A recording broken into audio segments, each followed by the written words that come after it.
right, here we are. Welcome back to Bookwave, the book club podcast. We're here with Pat, Hey, Will, Hello. and Synapsian. Hey there. And today we're looking at the Book of Joshua, going through the Holy Bible book club series. And the first question, or if you're new around here, you should check us out at our website, bookwave.club, and like and subscribe, comment if you have any questions or comments for us. Yeah, today we're looking at the Book of Joshua, and my first question to you about this book was, what did you notice about the shifting dynamic between the Israelites under Moses and the Israelites under Joshua? I want to jump in right away and not address your first question because I do want to say that if you do check out our website in the coming couple weeks, we're going to start updating that with bios about us. You can get to know the team and Yep. our interests, our dislikes, that sort of stuff.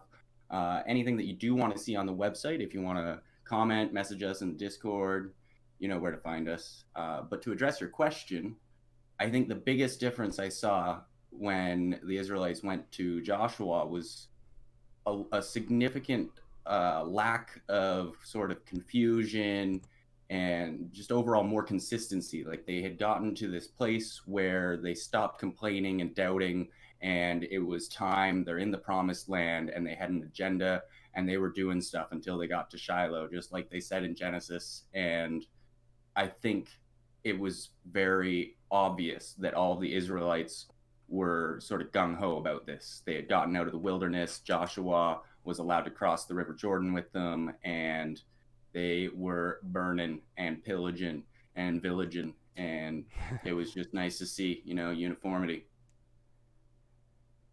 Yeah. There was one line that I dug into a little bit more than others, and it was just like when the people were talking to Joshua, and it was just like a passing line that said, "We will obey you just like we did Moses before you." And I'm like, that doesn't really make any sense considering how many times the Israelites disobeyed Moses. But then I like watched a couple of videos and read a little bit on it, and it's just like, no, this was the next generation. The guys that had disobeyed Moses and rebelled against him, they had already died out, and they'd kill the guys that did the crimes that they were all worried about. So these guys kind of know their laws better than the ones before them. essentially, yeah. And just moving up the ranks and knowing that Joshua, by direct contrast, was just leading the rest of the people through these different cities and conquering them and just believing in him. And it's essential for it's a kind of just leadership mentality where you essentially have to trust in the spiritual responsibility and in order to conquer and thrive. Yeah, I think we saw like that sort of art of war unification under one banner stuff that really Mm-hmm. makes an army maintain a high level of morale, executing orders, and overall just not questioning leadership because there's that trust and sort of that sense of faith, like you're saying. I mean, there was, I think, the city of I or A or Yeah. something like that where they had one sort of issue. Someone had grabbed some cursed stuff and they dealt with that pretty quickly. But overall, like when you think about taking over a giant region, I'd say they did pretty good. Mm-hmm. What do you think, Synapsian? Well, I think I found a lot of similarities between the tale of Moses and this one of Joshua. In Moses, this is kind of the first generation, like Scott alluded to, this being the second generation of people. They come out of the wandering in the desert for 40 years, and this is like their children. But the other similarity I saw was, this is the finalization of the covenant that God made with Abraham, where it is the promised land of Canaan. Jacob, I believe, had previously been in this land way back in the Genesis story. And it's really, what I read into it was more of a divine land grant ceremony. So God's making this blood covenant with the people of Israel and essentially saying you got to adhere to all these Deuteronomistic rules, which we've laid out before. And under the Moses story in Deuteronomy, we saw that covenant recapitulated, and it's just being redone here again, I think, near the end of it. Well, actually, in the first few chapters, Joshua summarizes what the covenants are.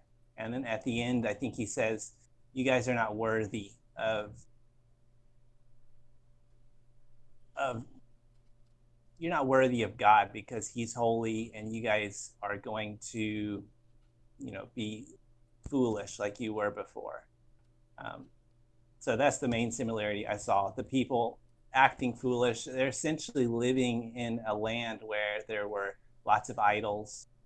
And this Yahweh of theirs is saying that you cannot have any other idols. I am the one, the only. And so that's really the challenging part for them in this time of the Bronze Age, where they want to maybe worship other idols, other gods, but their God is saying, if you want this promise, which I've made with you, this covenant, you have to believe in me only. And I would imagine that'd be pretty difficult.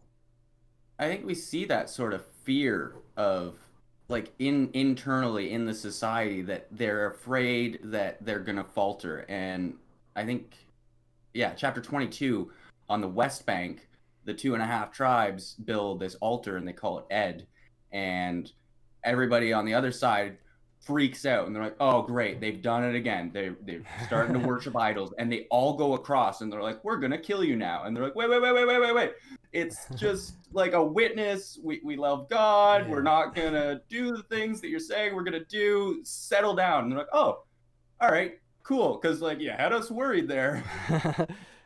No, this isn't for another god. This is for our friendship, And it doesn't really make sense. Like, oh, it's just a big misunderstanding. Let's shake hands and, agree to live on these two sides of the river.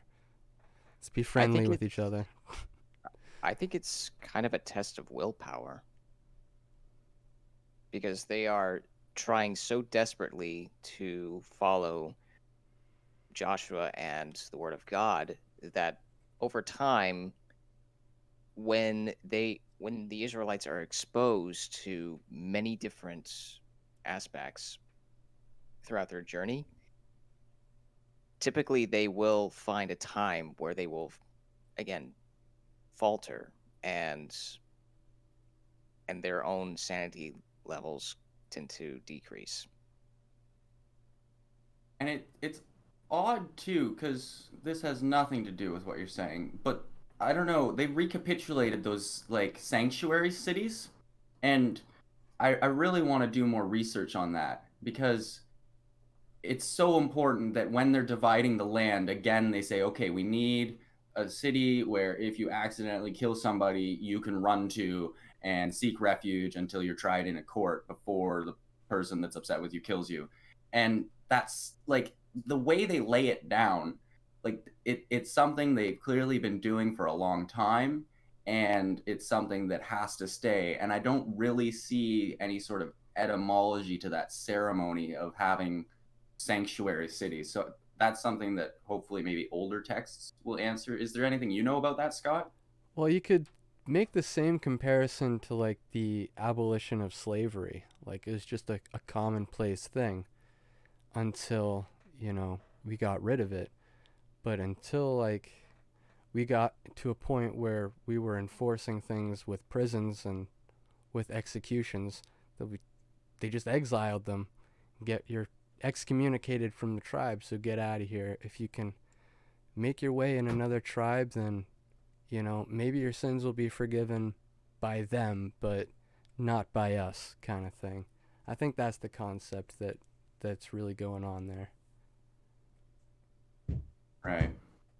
But another contrast between Joshua and Moses was you could kind of like see Moses as more of like a politician and like the lawgiver, and Joshua was much more of just the general.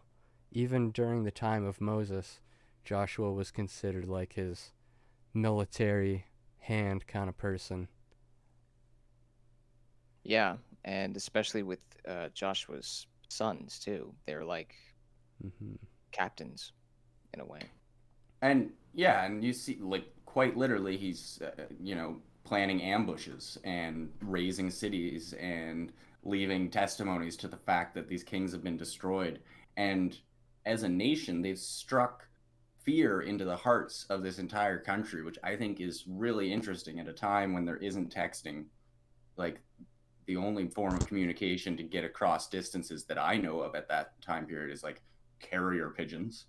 And they roll up into Jericho, and this harlot Rahab is like, hey, like, we're all really scared of you, so let's make a pact, you guys. How about you hide in my roof, and then when you come back, don't kill me or my dad or my brothers or my sisters or my children. And it's just like, whoa, so everybody knows about their God and everybody knows what they did in Egypt. Yeah. And it's like, so And there's a reference there's to gotta be, Passover. There's a reference to Passover there too, with the she hangs a scarlet rope out of her window to say like, oh, this represents the blood, the same as in Passover. We'll pass over this house if we see the red ribbon. And then, you know, one of the biggest little tidbits of information that kept popping up every time I tried to research this was Rahab was actually the distant ancestor of Jesus Christ himself. So that's clearly the most important part of the book.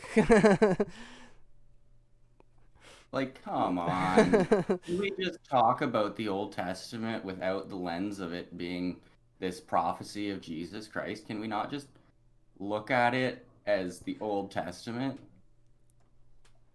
Absolutely. That's what I'm saying. I just had What to say that. Not you personally. I mean, we as a human race. one thing I found interesting with this story is after reading about it, this was written possibly 1,000 years after the supposed events took place in Jericho, and Jericho itself was allegedly one of the oldest cities on earth. And here we have at the very beginning of the chapter, one of God's like right-hand commanders meets Joshua right before they cross the Jordan. And I just thought it was kind of interesting that God has like this army of people. It's almost like they didn't know what to do with some of the lesser gods from Mesopotamia and Greek culture, so they just turned those lesser gods into these like the Lord's army essentially. And it reminded me a lot about the Crusades. They're essentially going into Jericho and Ai, and I think they killed 12,000 something people, and these people's hearts are melted with fear because they know that these Israelites are like Black Lives Matter people. They're bad motherfuckers. Jeez. And I just thought that was interesting that the Lord has this army, and they talk about the Lord's treasury later on in the chapter after they sack Jericho, and Achan, I think, steals from the Lord's treasury. And what's significant about that is they actually use those treasures, those plunders from the sacked cities to circulate within their community. So they're calling it the Lord's treasure, but the priestly class are the ones who have access to that, and they can use that to trade with other neighbors, trade for slaves or whatever. Yeah, whatever it is that need. pops up a lot where they're like, especially in the first city, God commanded them. They're like, don't take any of the gold here. This is just for the Levites, for them to do my work, kind of thing. And then when Achan steals it, And then he gives like a full confession afterwards when he was caught, and they're just like, all right, good. Stone them. Stone him to death. And It's then like, burn them. I'm like, oh, that's a little brutal. Okay, but I guess you had to make an example out of him. He had his instructions. Yeah. And they had to do that to the whole family. To all the like the cattle, the sheep, the daughters, the sons. They did that to the whole family. So everybody got stoned, and that was kind of their way of weeding out a bad apple. They didn't want the family unit to remain because it might like decay and renew the sins that the father did.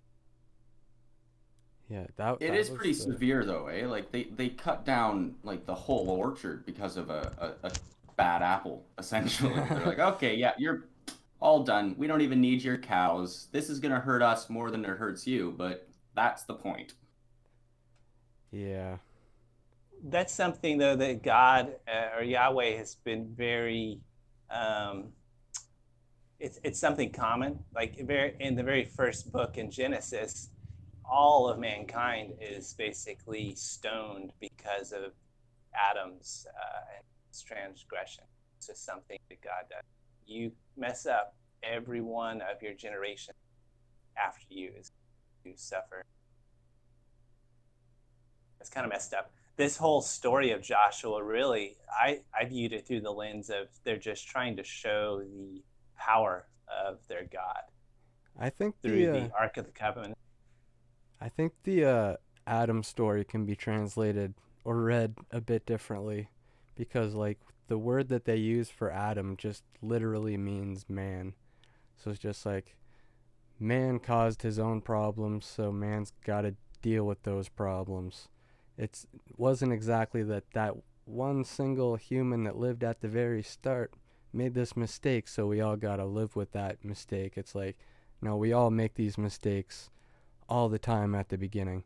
When it says in the beginning, it doesn't have to be the beginning of the universe. It could just be the beginning of each of our lives. So it's all just in the how you want to read it at the time, I guess.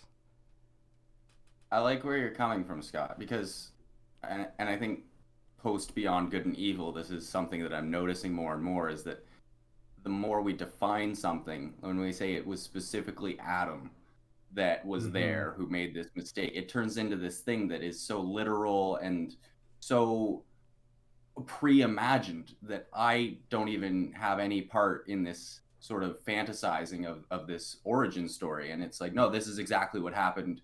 And then you have people who are like, no, actually, that's exactly not what happened. There was 17 Adams, and Eve was sleeping around, and she went down into the city, and that's why God killed Adam. And Eve was actually more than a rib. It was something else entirely. And it's like, whoa, okay, settle down. Like, I think it's fair to say we don't have the answers. So let's stop pretending that putting all these parameters is going to help anyone. Yeah, we make all these assumptions, and then we lock those assumptions in place, and then we can't go outside of those assumptions unless we go against everything that's written in it. And yeah. And just like, so tangential, but same concept just over here. Like, we do the same thing in our relationships when we have expectations of how someone will support us and how they will communicate with us. Because in our mind, we know how the world should be, and we know how good communication is, and we know how we like to support others. And then what happens is, because we've defined support and communication, when we do actually experience support and communication, we don't even recognize it, because we've defined this thing so much, like, oh, I need you to do this set of words or this set of behaviors for me to feel that you're doing your job. And it's like, you can't do that. You've defined your relationship out of existence because you have so many expectations and imaginings that it will never compare, and you're better off just writing your own fantasy story. Yeah, and imagine if there were if anybody in the world had no filter. Oh, just imagine. I think we've got a few. You mean like 2-year-olds? Yeah, probably. Man, some of them never grew out of it, though. Trump and SJWs? We're not going there. No. Should I edit that bit out? No. Okay. Let's talk about Jerusalem. How weird was it to read that, they just like, and it not even just Jerusalem. They did it with Gibeon. They got the wool pulled over their eyes. Well, it's two different situations there. You can't lump those together. Watch me.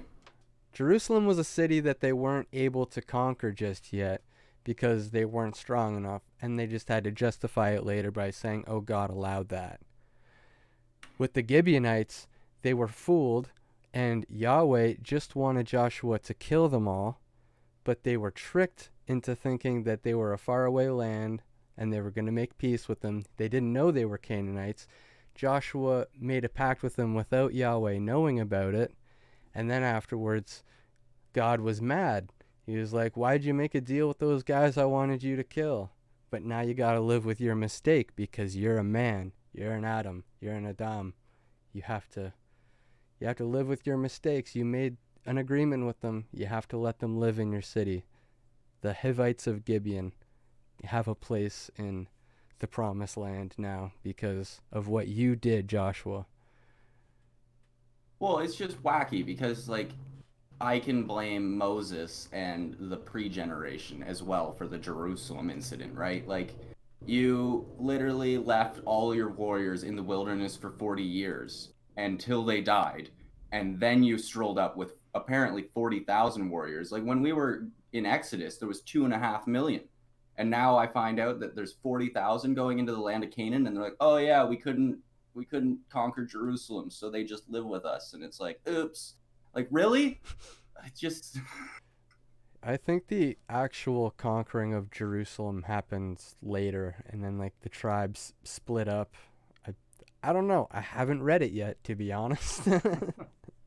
Yeah, there's definitely, and there's more to this story, right? And it's like you can't even Absolutely. You can't develop an opinion, you can't point fingers because there's literally 2,200 more pages to this story. Yeah. And just to tangent off that, there's, plenty of stories outside of this story that we don't have access to.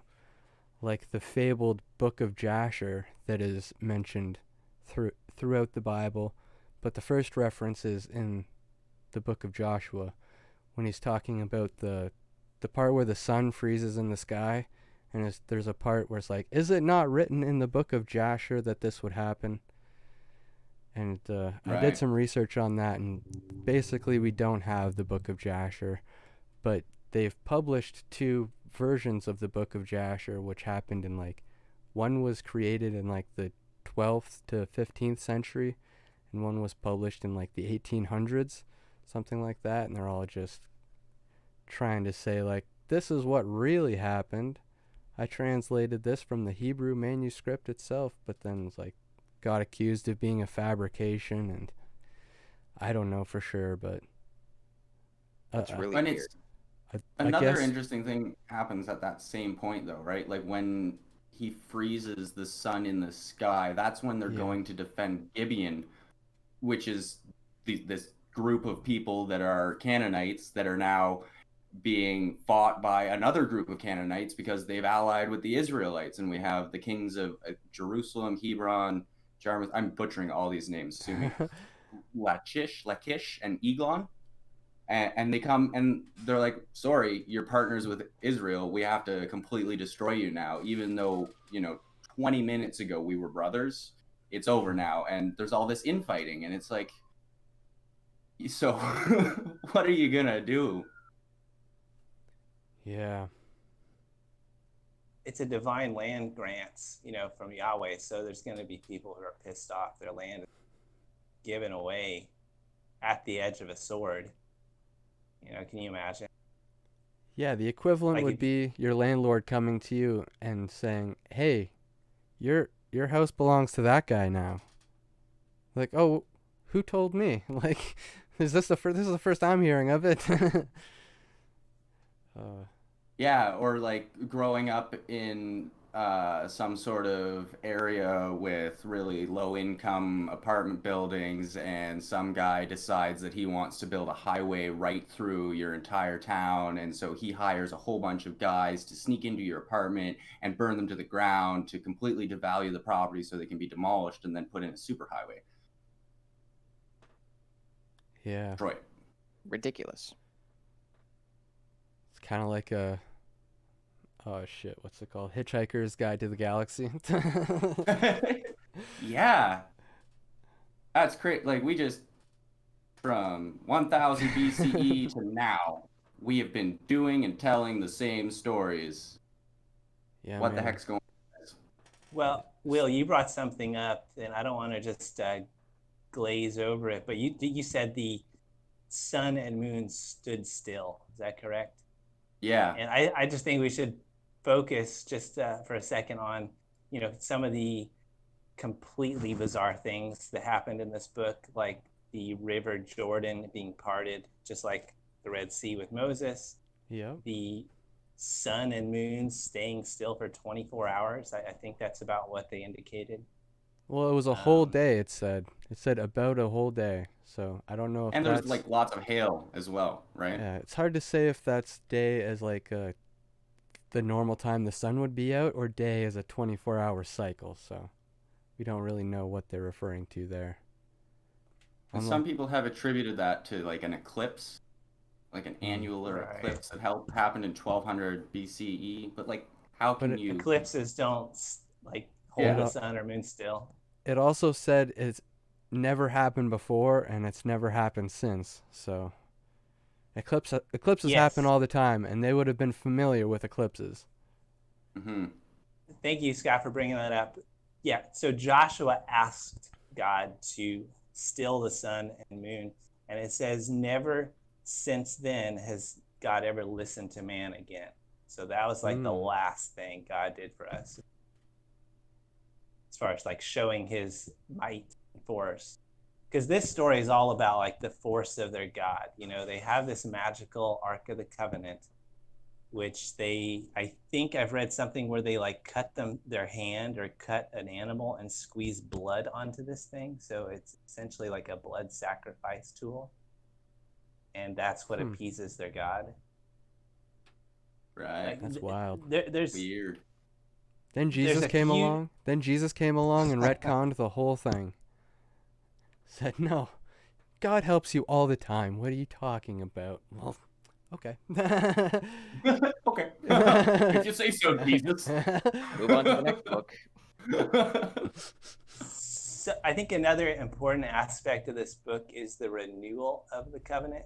Like they've had to do this a few times. There was what you said, Will, about 2 million people in the desert, and that dwindled down to about 40,000. And so I think... And they end up doing a recircumcision. Yeah. Right. So, I mean, this covenant stuff, this is pretty heavy duty stuff. They're cutting a covenant where it's kind of like where you cut your hand, your neighbor cuts their hand, and then you shake on it. And that's like covenant, whatever covenant you have with that neighbor, that's how they do it. And so they do it the same way with God. They're killing or sacrificing an animal or circumcising their foreskins, and that's their show of that they have skin in the game. Yeah. And they're making this covenant with like an external entity. And I what I found significant in my own life is that, like, what if you make a covenant with yourself as a way of staying on your own path? Instead of making this covenant with a God, you make a covenant with yourself. I'm sure Christians would say that's blasphemous, because then you're essentially equating yourself with a God.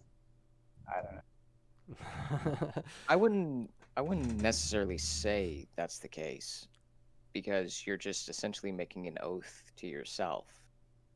Even if whatever God is out there you worship, you act as if that God is telling you to make that oath. Right. So if you're making an oath to yourself, you have to treat yourself with some kind of respect. Otherwise, you'll lose the oath. You'll just forget about it. So you got to have some kind of skin, I guess, is what I'm trying to get at. It makes me think of, I don't know, discipline equals freedom, and making agreements with yourself that are non-negotiable, and that sort of the freedom that comes with it, I think is what you're hitting on to. Blasphemy aside, you really should be making a covenant with yourself to be the greatest version of yourself if you're interested in maybe living a life of joy, um, and suffering, but like, being able to get past the suffering because you've got, like, I don't know, a code, right? Like, and I think we've been trying to do this for thousands of years, and cultures and societies have tried their best to come up with a sort of system that anybody could adopt, but then also they realized not everybody would adopt it, and then it got exclusive. And it's like you see that with the chivalry and noble knights and that sort of thing, and nowadays we're seeing it on the internet in shelf help and all over the place with these sort of books like The Power of Now and things like that, where we're trying to act as if we're good enough to live and do things. I saw this one metaphor about how this person's new role models are all of the villains in children's shows, because they constantly, every episode, they get defeated by the heroes, but in the next episode, they're pursuing this villainous plan with the same enthusiasm and optimism as the previous episode. And it's like, if they stopped trying to be a villain, the whole show would fall apart. Like, Yeah, there's no plot without that. I like that a lot. It's the whole good versus evil, good guys versus bad guys tropes. And that's the only thing, that's the only line being followed in most stories. But they never focus on the psychological tropes like joy and misery and rebellion and self-loathing, part of the human condition. And I think, like, they don't focus on the fact that if it wasn't good or bad, it wouldn't even be. That Yeah. escapism doesn't lead to interesting stories. That, hiding from the world for fear that you'll fail doesn't sell books. Yeah, it's just like talking to a wall. Is there a comic book, Scott, where nothing happens and it's interesting? Um, Well, I know one show, what's that? Well, Seinfeld. Well, like, yeah, there's Seinfeld, Friends, pretty much any sitcom. They're all about nothing, but there's controversy and drama and intrigue and there's always meandering. there's always a battle of good versus evil. And sometimes, the line between the two is skewed. Sometimes it's pretty clear. But it all depends on who's writing the comic, right? Like, the Bible has how many different authors? You could say the same thing about, Spider-Man or Batman. Everyone has a different image of what God is. Like, let's just look at Batman for a quick example. Like, the earliest Batman comics are like the world's greatest detective or detective comics, whatever it is. We got like the hokey movie with Adam West. Wasn't until Frank Miller came along that he was known as the Dark Knight. Man, you gotta read the Frank Miller Batman comics, and then you gotta read like the original. Like, same with Spider-Man. Read like some of the original Spider-Man comics, and then read like a Todd McFarlane. So much different. Yeah. So you could say the same thing about how the Israelites were interacting with Joshua and how they were interacting with Moses. When under Joshua, they were under a God who seemingly told them to go to war and almost nothing else and like follow the laws. Under Moses, it was just like, it was just about the laws and surviving in the wilderness and getting ready for the promised land, even though it's not for us. We got to get ready for our children to go to the promised land. And then under different authors, under different storytellers, the story's different. So when Joshua's writing the comic book, the arc changes a lot from when Moses is writing the comic book. And it's interesting when you think about it too, because if you've got 2.5 million unruly people, like, you could try and put the fear of God into them, or you could just say that they're not worthy and that it's just not going to happen, and then start over with the next generation. Because if you put the fear of God into a 0 to 7-year-old, it'll stick. But if you put it into a 26-year-old or a 35-year-old or a 45-year-old or the 88-year-old who was still going to war in the time of Joshua, like, it's not as convincing. But like, if you just look at like DNA, genetics, subconscious influences, it makes good sense, because it's a lot easier to brainwash and conform a society when you start at birth. Yeah, and the promise of starting the next generation into a larger fulfillment is somewhat of a good promise to instill into the minds of the Israelites, knowing that their future kids can survive this and thrive in the promised land. Yeah, when they renew the covenant with the younger generation, the second generation, there's a moment where they talk about gathering flint and doing the circumcision, because this next generation had never been circumcised. I mean, at that point, I think I'd just be out. You're going to do what? I don't think so. Well, at that point too, like, no one was circumcised except for 2 people. The only other people that were circumcised under like the first round under Moses was Joshua and Caleb. Like, they were the only 2 that were circumcised already and had to do every single other person in the camp.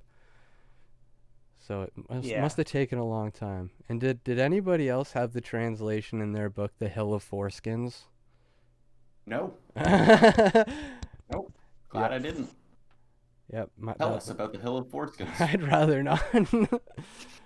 That was the one thing I didn't look into anymore. I'm just like, okay, moving on. Right. Okay. So, I mean, did they not get infections from this procedure? Oh, God, I can't imagine. I would assume that the ones that did get infected, they were just like, oh, they were impure in the eyes of the Lord, so he struck him down with his infection. They weren't worthy to enter the promised land, so, God took care of them.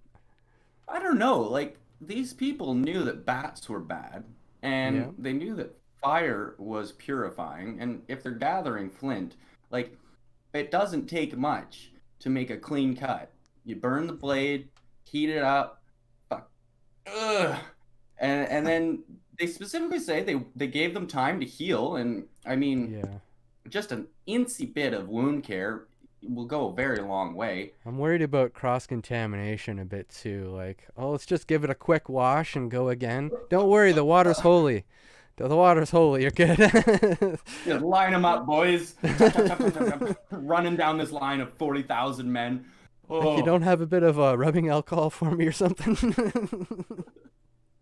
And it's interesting you bring that up, because, like, alcohol is definitely a thing. Maybe by this point they know that it is helpful. Like, the city of Gibeon, I was reading about it. When they were excavating it, they found wine stores that would have stored 95,000 liters of wine.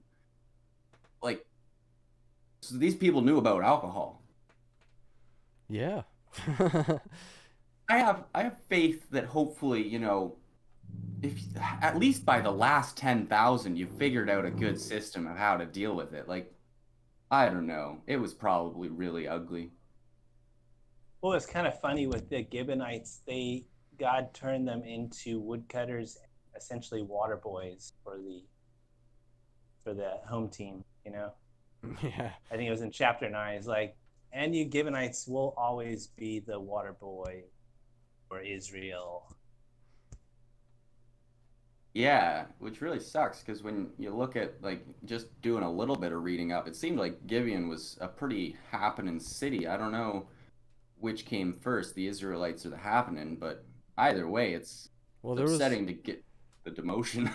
There was a lot happening back in the day. Like, Synapsian mentioned the city of Jericho was over 5,000 5,000 BC is like one of the oldest estimates. I watched one biblical scholar, and he was like, you know what?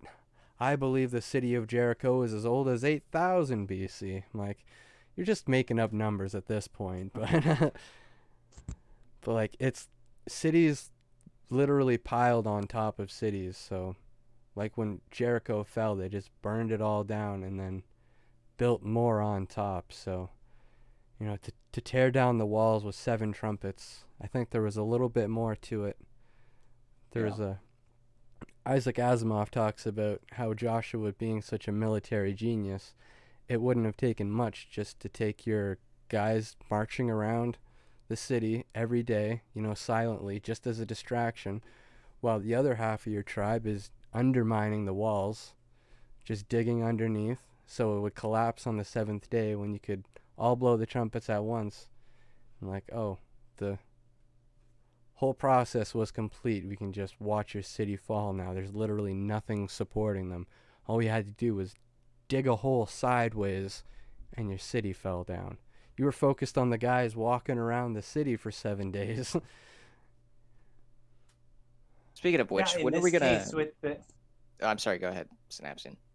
I was just going to say, in this case, with the falling of the wall of Jericho, did they break the whole covenant of not working on the Sabbath? Because I mean, they were doing stuff every 7 days. That's a good question. But I guess really they were go instructed to by God. I mean, they were like, maybe, nah, don't worry about it. Maybe the 7th day they didn't actually do anything. They just blew their trumpets and then the walls fall down. They didn't do any digging on that day. Or maybe they skipped a day. Who knows? Maybe it was in the middle. I mean, are we classifying warfare as work at that point? Like, there's another question. Another question about the Sabbath that I've heard from some scholars is that the Sabbath doesn't refer to the 7th day of the week. It refers to, just the 7th day in a cycle. So the point of the Sabbath isn't not to work on Sunday or not to work on Saturday. It's to take a break every 7 days. Have a day of rest whenever it fits in your schedule, kind of thing. Makes a bit more sense than on Sundays no one's allowed to do anything. It's lazy day. But didn't they kill a guy in Deuteronomy for doing just that? For carrying some sticks or something? I don't have all the answers, man. Like I said, the Bible contradicts itself. I'm just telling you what I've heard, and some people have said that. I don't know if they were specifically looking at the Jewish scripture or the Greek scripture or what they were looking at, but that's the conclusion that someone that I watched on the internet came to. Also, sorry, I cut you off, Pat. I was going to ask you, Scott, when are we going to look into more of Isaac Asimov's take on the Bible? Are we going to include them here or just do it separately? Yeah, I've been reading. It's split into chapters, so every time I read a book of the Bible, I read his chapter on that book of the Bible. So, has he done lectures like this before? I'm not sure if he's done many lectures, but he's written a lot. He's done a few interviews that are pretty fun to watch, but I think his written stuff is where he puts all of his material. Just another example from his book is the word Gilgal literally just means circle of stones. Oh. So whenever it says, and they centered near Gilgal, they're talking about the circle of stones that they made when they crossed the Jordan River and picked up the stones and they made Gilgal, and Gilgal is just a circle of stones. And they specifically said we're going to put these 12 stones in a circle at Gilgal. Yes. And you're telling me Gilgal means 12 stones? The King James Version literally has a bit of a mistranslation just in context. It's just it really should say something more like it made the circle of Gilgal, the circle they gathered at the circle that is Gilgal. But it's just literally just means circle of stones. Who proofread the King James Version? Oh man. Well, like That makes there's you want to. That makes you want to flip Semi-literates. tables. yeah. Hearing that. Yeah. Have we discussed what the significance of the 12 tribes is yet in the Bible Uh, wave? I mean, sort of. Probably. There's plenty of little significances that I'm sure we've touched on. But what were you thinking of, Synapsian? Oh, I was just like curious in general, why they chose 12 tribes. Was it something like they already had 12 tribes in the area and then went back and redacted the book? Well, they were They all would based on justify. the children of Jacob, right? Like there's Reuben, there's Right, Simeon, there's Joshua, right. But this was all written and like Manasseh. a Not thousand Joshua, years Joseph. after these alleged events happened. So it'd be pretty easy for them to go back and up.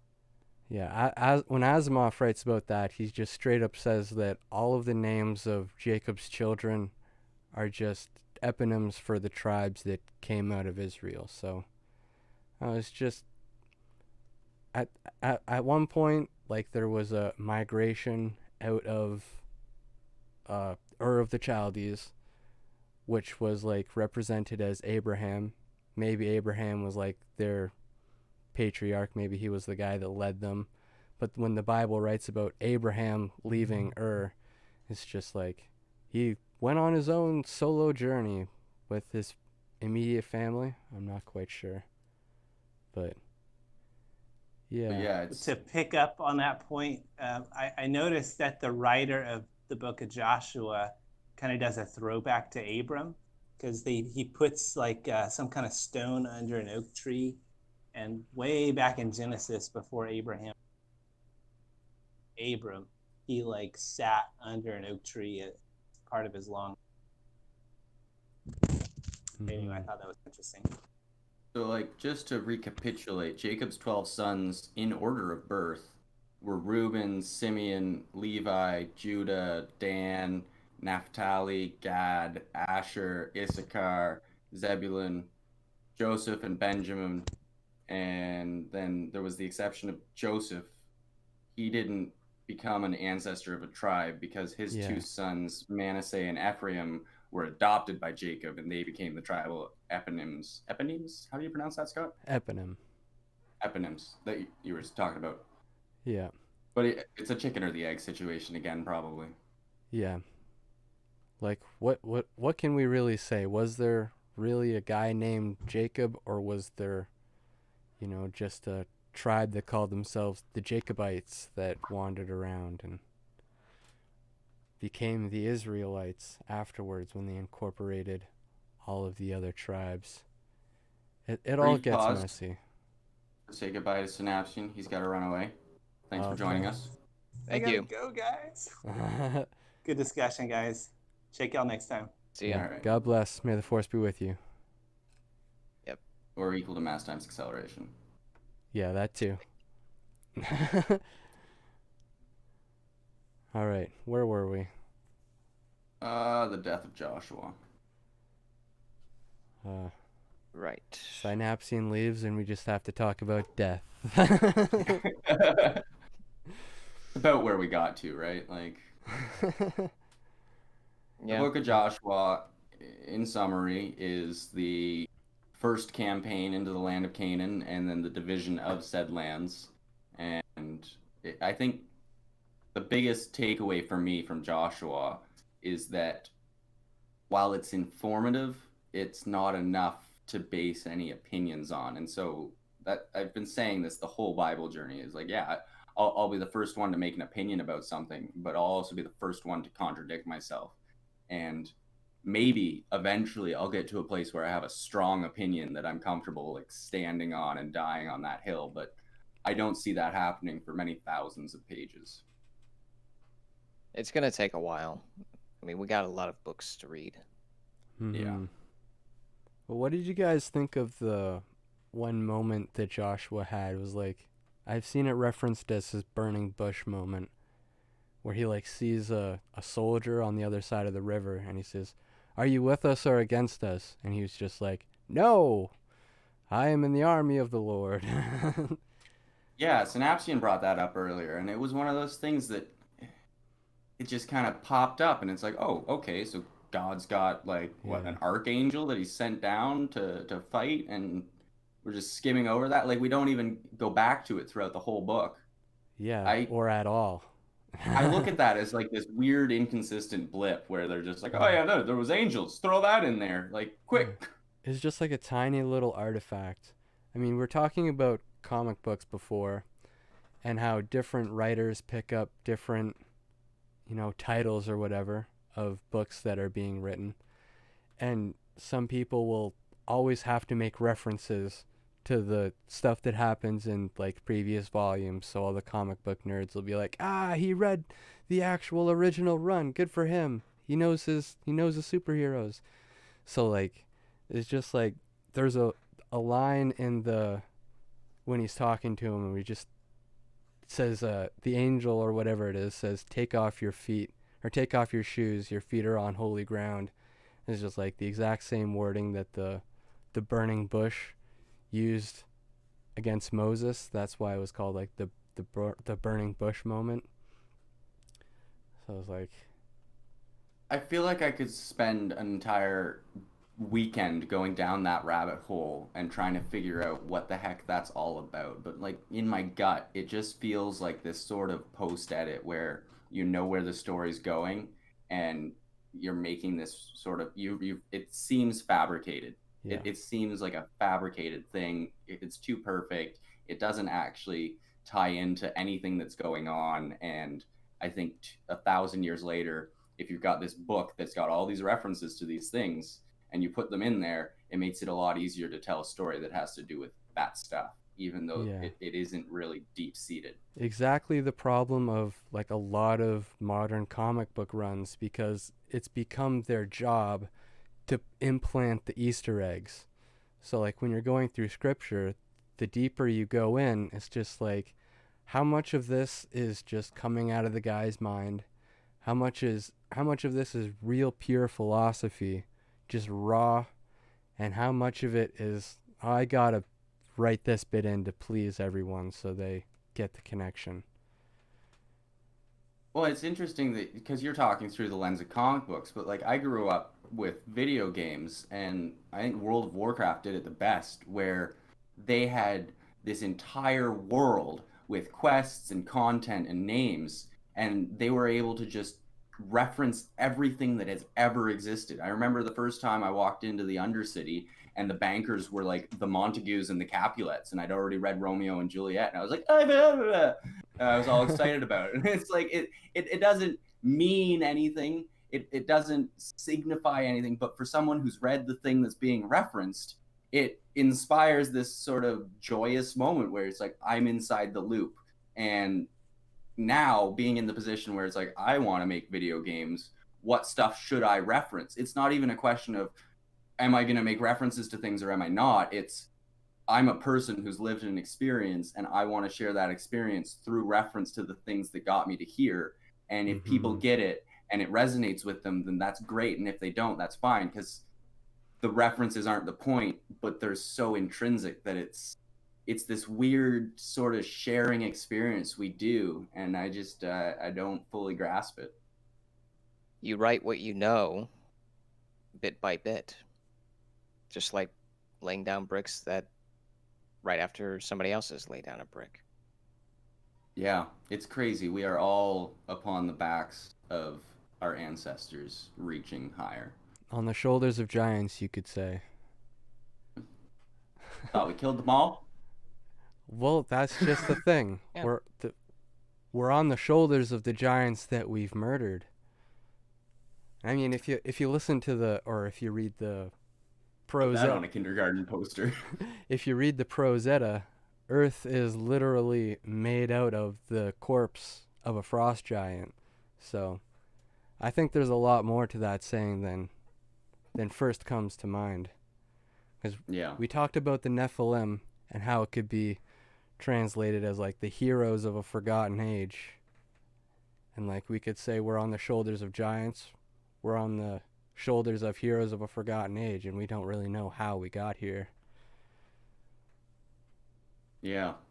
So one of the things that I don't think we'll be able to get into, but that whole carrier pigeon communication, country being scared of God notion, it makes me wonder about the trade routes that were going on at the time, because that's probably the only way you can get information across a country is like vast trade networks. Yeah. And I haven't heard much about an Egyptian Canaanite trade network, but like it had to have existed, right? Like, because Yeah. that's how you communicate information. There I'm were sure there were just ordinary messengers traveling, just like yeah, for sure. just like the spies were looking towards other land and seeing if they are conquered by another tribe or not. If it's safe to travel there, then they report back. Right.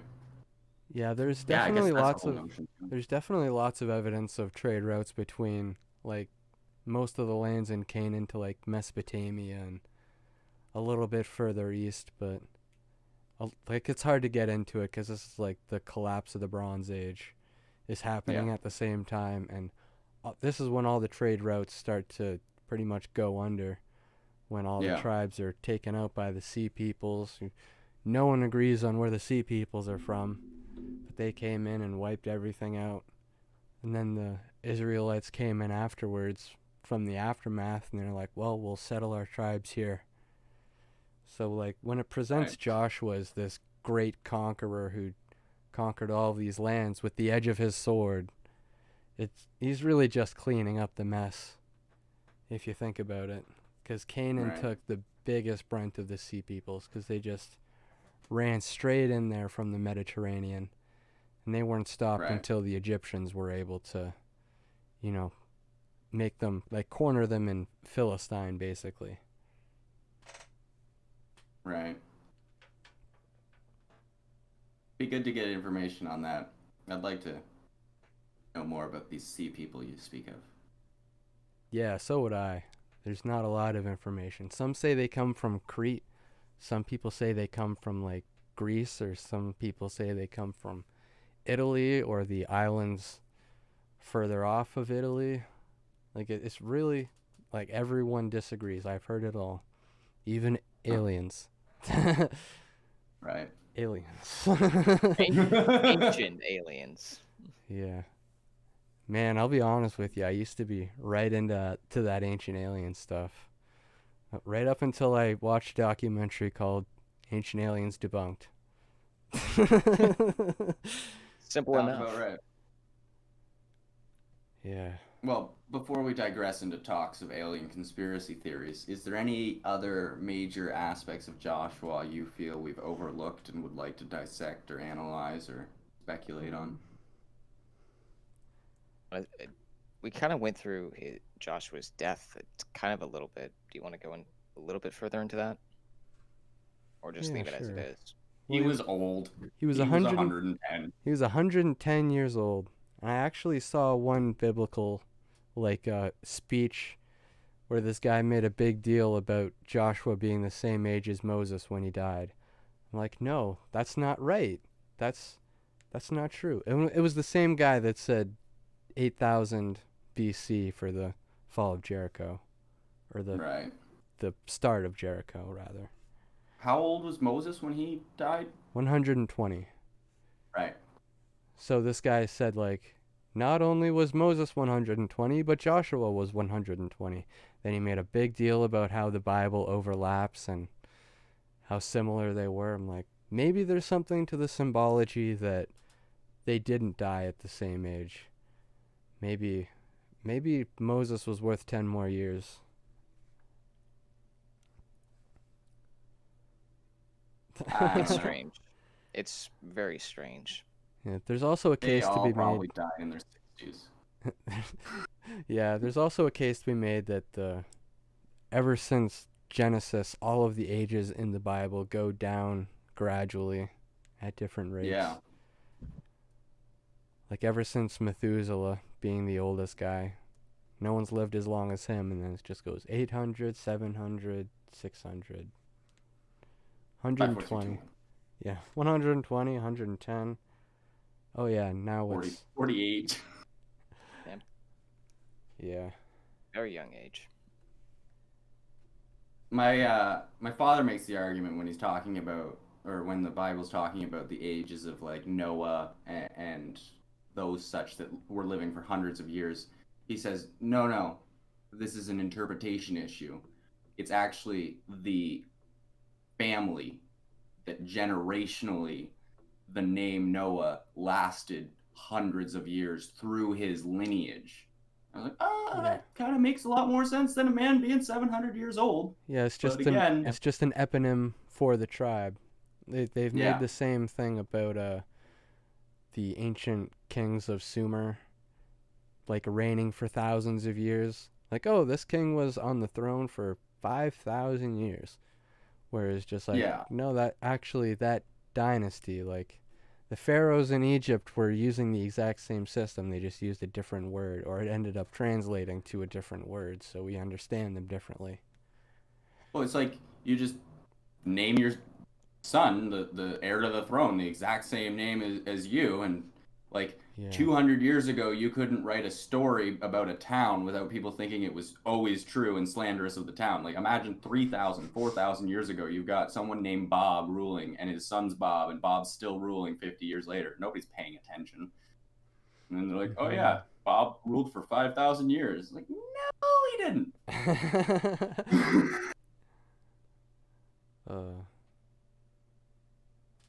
Interesting. Anywho, we're tangential and ruminy and Yeah, and then Joshua says, reminds them all, you're only allowed this one God, even the gods of your ancestors. Get rid of them all.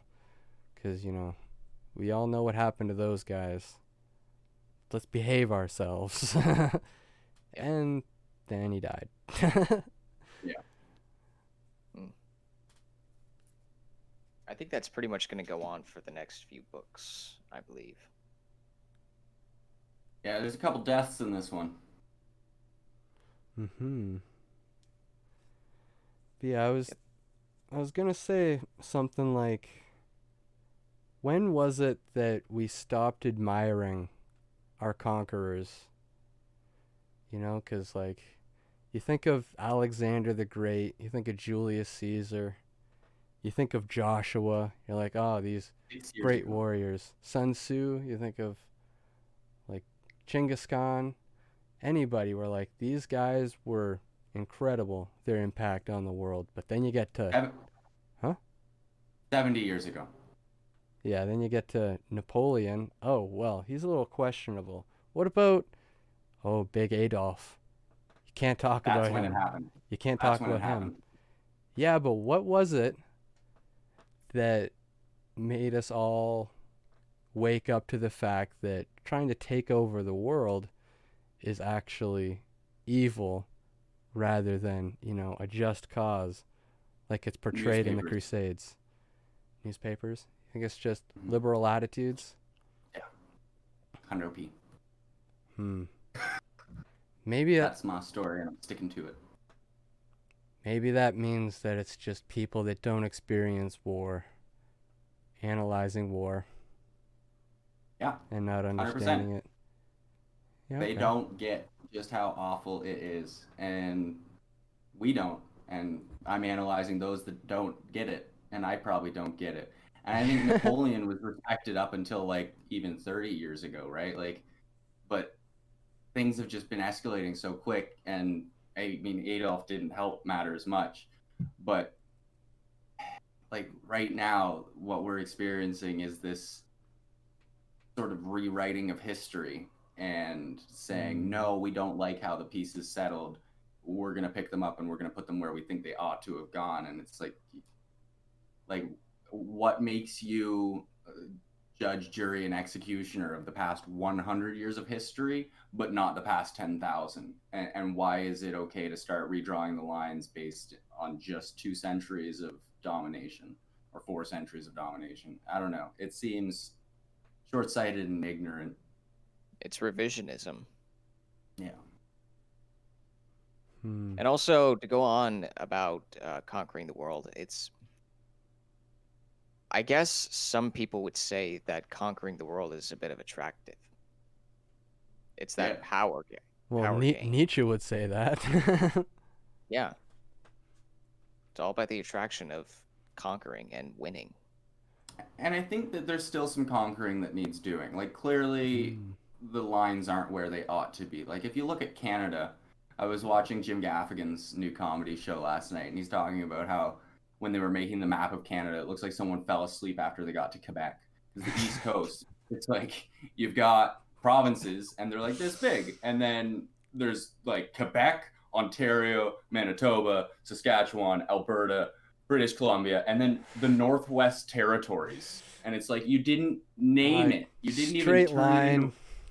Yeah, that's enough for now. You could fit Germany into those 10 provinces and territories 100 times. You could fit Italy into Manitoba 16 times. And it's like, clearly we didn't do the right thing there. And like, obviously there's some pretty crazy crap that's been happening for the, thousands of years. But in the past couple hundred years, we've gotten to a place where, the flat earth sort of business concept has existed, where we can communicate with people in Thailand like that, and we are more aware than we have been in the past. Like we were saying a minute ago, 200 years ago, you could write a book and people would think it was the word of God.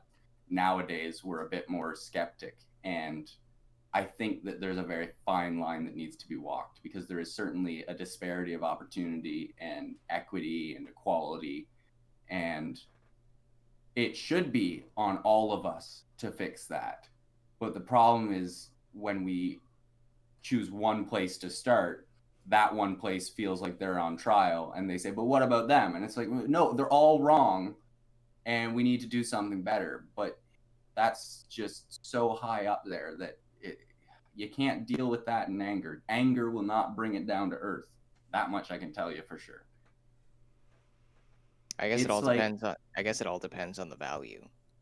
I don't know if this is actually going to make it, so I'm going to say thanks for the podcast now. But I was having this conversation with my mother last week about this notion of, okay, so we stole the land from the native people and we need to give it back. And it's like, okay, but that's what we've been doing as a species for tens of thousands of years. It's kind of like saying to Germany, you need to create the promised land for the Jews because you guys were the last one to kill a bunch.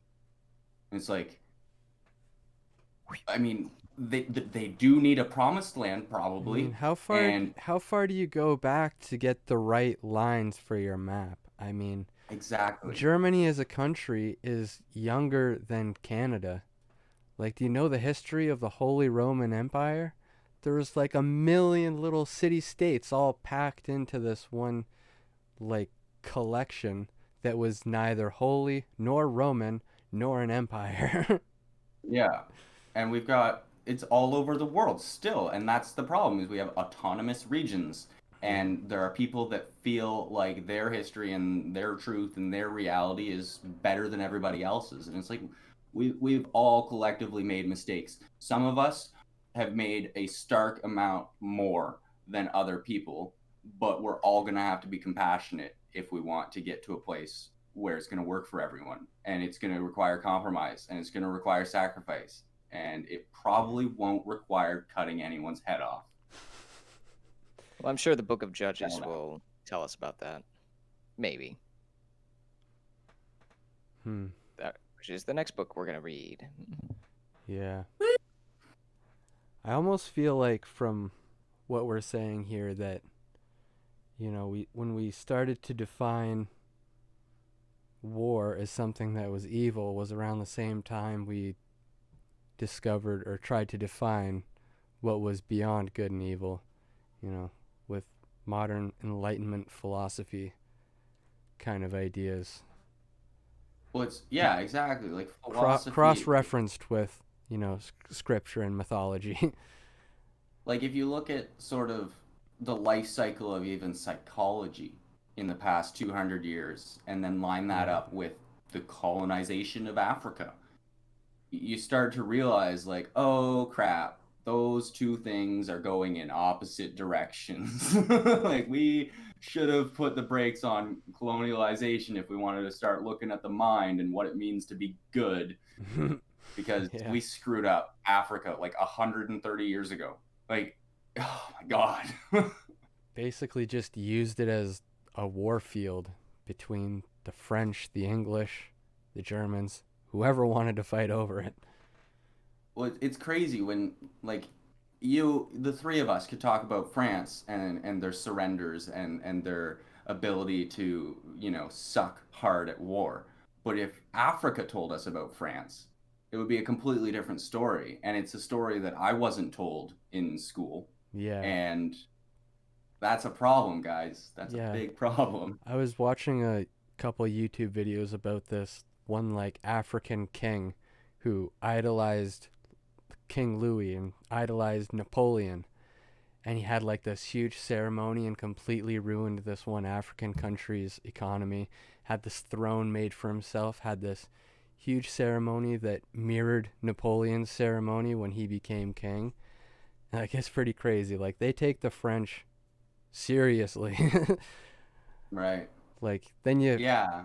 then like some, small town Ontario boy. What do you think of the French? Ah, the French. They're known for fries and quitting. You talking about the Putin? We beat them in the last war. Yeah, and it's just like I don't have the answers, but I certainly have the questions. And I don't even have all of those, but like come on, guys, ask more questions. Yeah. Stop telling me to figure it out when you haven't even looked past the frickin' 17th century. Yeah, and I mean, how much time did we spend in school learning about the War of 1812 when the Canadians burned the White House down? Then the next day you learn, oh yeah, we weren't a country then yet. We were still a British colony. Yeah, and the Native Americans actually saved us more so than we did, and then we took all their land because we thought it was pretty. Yeah. It's like the flash forward that begins in a story, and then once something tragic big happens, we have to stop, put the brakes on, and then go back several years prior to the events. Yeah, thank goodness time travel isn't real, eh? Yeah. Oh man, if we had that figured out right now, we would have so many paradoxes and splintered realities and people trying to reshape history. And it's like, stop. Like, the history be doesn't dead. define us. Like, let's We'd move all be forward. dead. Yeah. We'd all be dead. Maybe 100%. maybe it's a defense mechanism that we can't understand the Bible properly. We can't read it through the proper lens. It's just our own defense mechanisms are keeping us from destroying ourselves like Nietzsche destroyed himself. I would go so far to argue that our filters are defense mechanisms of a Yeah. type.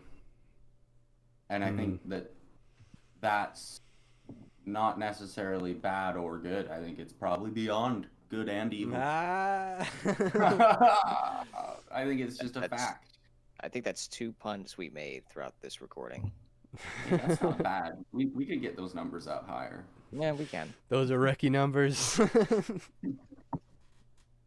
Yeah, I could talk to you about a utopian world all afternoon, guys, and I'm Yeah. sure it would piss off every ethnicity. And I could talk about identifying Spider-Man group. and Batman all day long, so maybe it's time we wrap this one up. About. All right. Any closing statements, Pat? Nope. Pretty Okay. much covered everything. Yeah. And then some. Well, till next time, what's next? Judges? Yep. Yeah. Yeah, we're Are we doing. doing 2 of them at a time, right? Yeah, it's first Uh, judges and second judges. I think so. All right. We'll do both of those in one video for next up in our Holy Bible Book Club. Don't forget to check out our website, www.bookwave.club. And may the force be with you. Yeah, we're equal to mass times acceleration.